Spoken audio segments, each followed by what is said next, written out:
فأرشد الخلق لدين الحق بسيفه وهاديه للحق. Rasulullah SAW pun kemudian arsyadal khalqa, memberi petunjuk kepada makhluk. Memberi petunjuk. Rasulullah memberi petunjuk. Loh, Rasulullah atau Allah yang memberi petunjuk? Allah sumber petunjuk. Qul innal huda hudallah. Katakanlah bahwa petunjuk itu petunjuk dari Allah. Lalu bagaimana ini? Ulama ini mengatakan Rasulullah yang memberi petunjuk. Itu para ulama kemudian menjelaskan bahwa itu adalah namanya majaz aqli. Majaz aqli namanya. Allah yang memberi petunjuk dengan perantara Rasulullah sallallahu alaihi wasallam. Dan yang mengatakan beliau memberi petunjuk Allah sendiri. Jadi kita sepakat Allah yang memberi petunjuk, tidak ada yang lain. Betul. Tapi Allah sendiri yang ngomong, yang mengatakan bahwa Nabi Muhammad memberi petunjuk. Yang diberikan petunjuk itu adalah petunjuknya Allah. Misalnya dalam ayat wa innaka latahdi ila siratim mustaqim. Jelas Allah mengatakan sesungguhnya engkau wahai Muhammad memberi hidayah ke jalan yang lurus. Kemudian tidak hanya Rasulullah, Allah Subhanahu wa taala juga menisbatkan petunjuk itu kepada para ulama, para nabi yang lain, para pewaris nabi. Dalam ayatnya likulli qaumin had. Setiap kaum ada orang yang memberi petunjuk. Berarti yang memberi petunjuk Allah Subhanahu wa taala. Yang lain bagaimana? Supaya tidak ada pikiran berarti Allah ada sekutunya dalam hal memberi petunjuk. Tidak. Hanya Allah yang memberi petunjuk, tetapi Allah memberi petunjuk dengan caranya. Bagaimana caranya? Dengan perantara para nabi dan para rasul, juga para orang-orang saleh, para ulama. Dulu saya pernah kalau tidak salah menyampaikan bahwa Rasulullah, ketika kita bertawassul dengan Rasulullah SAW, itu satu hal yang lumrah dan harus lazim. Kenapa? Karena kalau kita tidak bertawassul itu maknanya kita sombong luar biasa. Kenapa?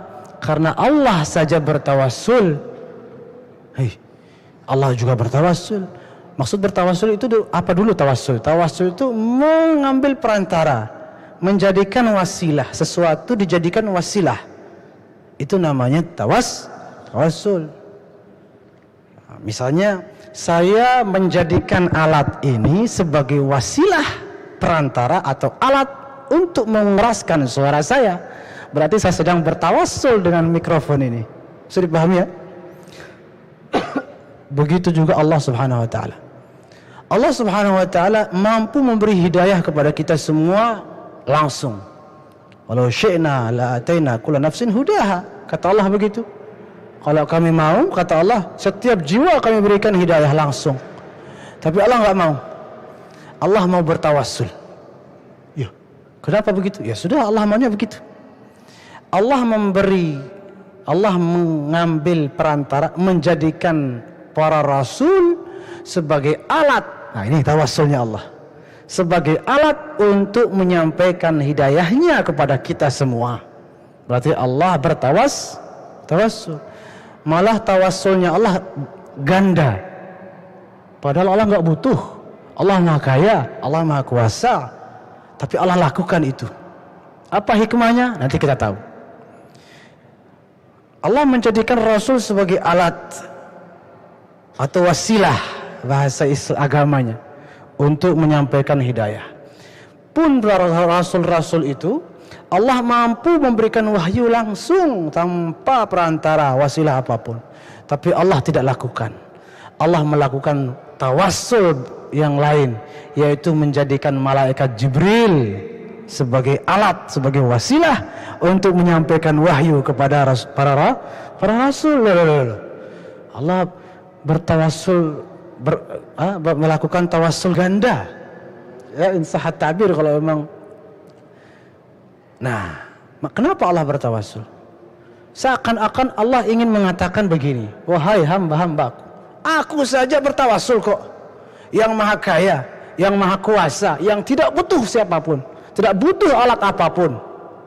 Kok kamu yang maha lemah, yang maha miskin, maha tak berdaya, enggan bertawasul?